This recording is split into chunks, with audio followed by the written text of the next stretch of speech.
From an early age, I realized my parents were conservative. There's two camps online in the queer community. One that says, hey, come out to your parents, they'll love you regardless. Sure, they might say they hate gay people and trans people, but like, they love you. And then there's the second camp that's a bit more like, actually, my parents don't love me. Great of you to assume such a thing, but like, we're not even there yet. And they hate trans and gay people. So I'm going to hold off on the whole coming out thing. I was definitely in the latter group. Do I think my parents love me? My dad, in his own way, yes. My mom, definitely not. She stopped loving me as soon as I started forming like independent thoughts, you know? But that in itself wouldn't have been enough for me to not tell them I was bi. It was more so growing up and becoming accustomed and tuned to the microaggressions early. My parents are white, I'm adopted. It would be her complaining about the Koreans that she would encounter on a day-to-day basis when we lived in Korea. It would be my dad explaining to me that actually discrimination when pulling over certain people is good. It would be both my parents saying that like there's certain types of black people and like the good ones are the ones who know that the other black people are bad. Wow, that wasn't really subtle. That was the microaggression. I think that's just an aggression. But the same language and behavior and thought processes were very vocalized towards gay people and sort of trans people. We didn't really talk about trans people as much back then. But I remember the first instance I had when experiencing a gay person was, I believe, George Takei. It must have been like first or second grade before you even really have concrete thoughts about sexuality. I remember sitting in the living room with my mom and the news was on and they were reporting on George Takei and his husband at the time. I turned to my mom and I said, oh, like, that's allowed? He like kisses a man? And I was asking from a point of view of like, oh shit, like I can do that? But my mom answered with venom in her voice. Yes. And it's disgusting. Yep, nope. You're so right. It's disgusting. Totally agree. Wasn't thinking about kissing another boy just then. So from an early age, I started to realize like, okay, there's some things that I think are okay that my parents don't. And that doesn't make me wrong. That makes them wrong. My dad watched Imitation Game, the movie where Benedict Cumberbatch plays Alan Turing, the father of the modern computer, who, you know, helped the Americans break the Enigma code that the Germans were using in World War II and thus was instrumental in the defeat of the Nazis. And then the movie becomes a little bit about how Turing was ostracized for being gay and was arrested for being gay and was treated horribly for being gay despite being a legit war hero. And my dad, as soon as the movie was over, just said, I'm really glad they didn't focus on the gay stuff too much. This is the environment I was living in. But I knew I was bisexual, probably from elementary school, and then I stifled it, and then it came back. Around like 7th, 8th grade. And I like sort of talked about being attracted to other like guys, pre-transition, obviously, to my friends, to my like really close friends. But I didn't start being like publicly like open about it with my peers until high school, I think. And I think it was in like 9th or 10th grade that I posted on Facebook. And obviously I had my parents blocked on Facebook, but I just posted something like, I'm bisexual. It was very short, very simple, very sweet. I was finding myself and it felt good to like have a concrete like definition of what I was feeling at that time. Of course, like I forgot to block like snitches. So it got around to my parents and I just had to convince them like, oh no, like this is actually, it was a thought experiment. It was a social experiment. It was what I told them. Like I wanted to see how people would react. I saw all the comments that were supportive and now I know the sinners in my life. Now I know the people who aren't like good Christians.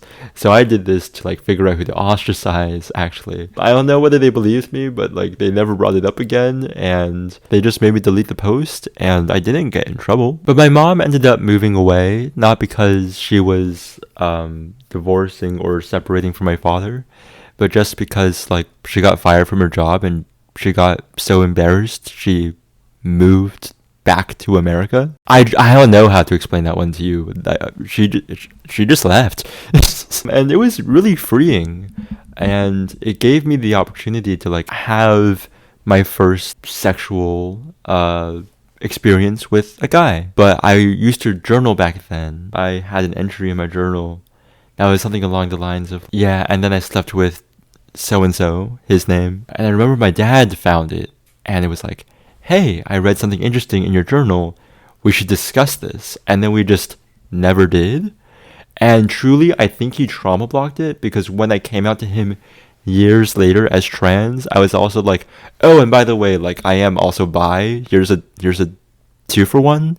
But I'm sure you already knew that because of like the guy I was sort of seeing back in high school. You just straight up didn't know what I was talking about. So I think my dad forced himself to think that perhaps he had dreamt that he had found my journal. But there was also this boy I was holding hands with in my pre-calc class, and the math teacher hated me.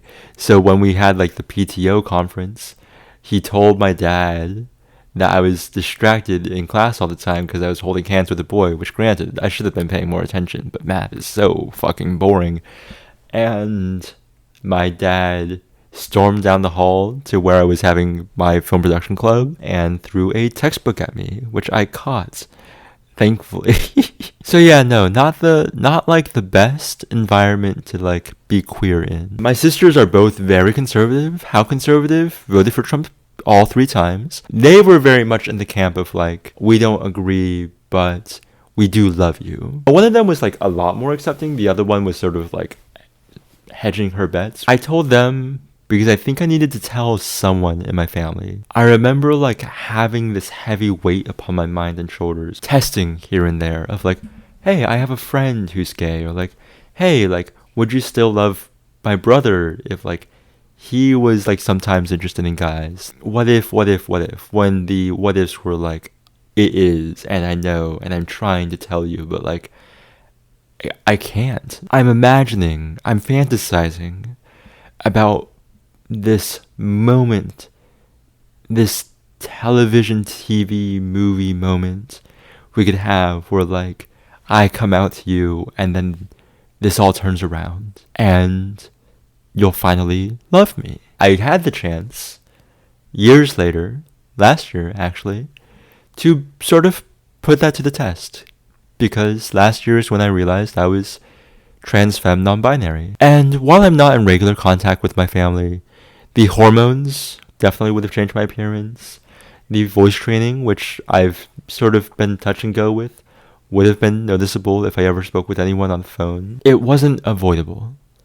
So when I knew I was going to be on hormones, I called everyone in my family in like ascending order of how much I thought they might freak out, with my sisters being first and then my parents being last. My sisters basically reacted in the same way they did to me being bi. The one who was more supportive was like, honestly, like, I love you and I still care about you. I don't understand, but like, I support you no matter what. And then she threw in a great line about how she would be pissed about me if my boobs got bigger than hers. The other sister was a bit more like, I don't know how to feel about this. I don't know if I can support it, but I still love you. Which, fuck it, I'll take it. And I called my mom third because despite the fact that my father and I are closer, my mom has never thrown a textbook at me for being queer. I think I texted her beforehand just to be like, hey, what are you doing right now? How available are you for like information that you're not going to want to hear? And she told me she was going to the airport to pick up a friend, which meant like, okay, not a great time. I think I learned the lesson that you all learn when you're trying to break up with your middle school boyfriend. There is no good time to give anyone bad news. So my mom just said like, you're worrying me, just tell me what it is anyway. So I call her and I'm like, hey, I'm about to give you news that's fantastic for me. You're gonna hate it. Here we go. I'm trans. I've known for like a few months now. I'm going to be going on feminizing hormones. I'm probably going to look and sound different. Once again, Sorry I'm telling you this as you're picking up a friend. I hope the conversation you'll have isn't awkward. And I swear to God, she starts breathing heavily as if all of the oxygen has been sucked out of the earth. And I think she said 3 separate things. It was a repetitive combination of, oh my God, what? And, huh. It's as if someone made like a less compelling Woody from Toy Story and just kept yanking on her string. So like after a couple minutes of that, I was just like, okay, well obviously, you know, you don't feel great. Maybe you'd tell dad, maybe I tell dad, I don't know. Anyway, bye. and that was the first phone call I had with like my mom in like a year. Honestly, that left me very frazzled and a little bit shell shocked, and I never got around to calling my dad. He called me, and we spoke for like half an hour. It went better than I thought. I told my dad that, you know, it's cost effective, it'll make me happy, it doesn't hurt anyone, I don't see why I shouldn't. He asked lots of questions just because like he doesn't know much about HRT. I had to explain that to him. I had to explain what being non-binary was. He then said like, oh, the person who stole some luggage at an airport was non-binary because we're all part of the same fucking like little crime troop spree, I guess. Sort of makes you wonder like how many cis people have to commit a crime for it to become like a cis person thing. Yeah. He understood that I wasn't telling them because I wanted their support. He understood I was telling them just because, you know, couldn't keep it hidden forever and might as well just tell them right up front. Also, I've spent so much of my life anxious about the possibility of my parents just knowing my secrets or just anything about me. My mom once got upset with me for blinking too much. So, like, what can I do? The conversation was, he didn't yell, he didn't scream. Is that like where our benchmark is? He ended the conversation saying, I love you, son. The first 3 words are great. The 4th one kind of like misunderstands the entire like reason the conversation happened. But I've been going by Quinn even before I transitioned, and no one in my family really fucked with it. And then definitely after that transition, I had one text interaction with my mom where we were talking about, for my school, I had to do an assignment that was something like, ask someone older than you about something or other like 20 years ago. And my mom took a very innocuous thing and was like, first of all, old. Second of all, like, this entire country is different now that Biden, that monster's in office. And also, you're still my son, DJ. We love you, DJ. And nothing will ever change that you're our son. Dead name again. So that was sort of not even the straw that broke the camel's back for me with my mom. It was more so like there was already a shit ton on there, and the straw would have broken the camel's back, but like that was more like an anvil. And the camel was sort of only carrying anvils. Realizing, first of all, that like my relationship with my mom was never that great to begin with. And second, that she would never even call me the name that I want to be addressed by. And third, that she wouldn't accept the transition. And fourth, that like I talked to her less than once a year. I felt pretty good about just cutting her off. Technically, the rest of the family is still like open to communicate with me if they so desire. There are definitely moments where I miss.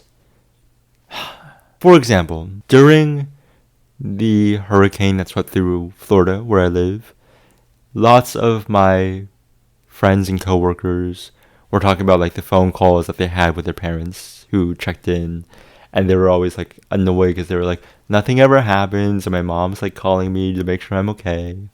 And I didn't particularly want my mom to call. I just sort of like missed the idea that like some sort of paternal or maternal figure in my life would care enough about me to call. I do feel a little bit like unanchored. Not necessarily family is important, but like knowing who has your back and knowing that there's like reliable people in your life is comforting. And like the shortcut to that is like via family. And I just don't have that. And that sort of sucks. But yeah, I mean, that's how I came out to my parents. No surprises for me, honestly. probably will ring a few bells for a few other people watching. There's definitely lots of pressure from within the queer community to like be out and be open and be proud of who you are. That can be difficult if like you don't have a roof over your head, because there are some asshole parents who will like kick you out for being queer, which is not something that you deserve to be kicked out for. Don't think of like keeping your queerness to yourself in a homophobic or queerphobic household as like stifling who you are. It truly just is a survival mechanism until like you have a better environment, or until you have like a better like support system. Anyway, I'm very excited about some videos coming out soon. In a week and a half, I'll have been on HRT for a full year, so you know I have something special planned for that. In the meantime, I hope you have a lovely time being queer. Also, eat a fucking orange or something. It's so cold. Everyone I know is sick.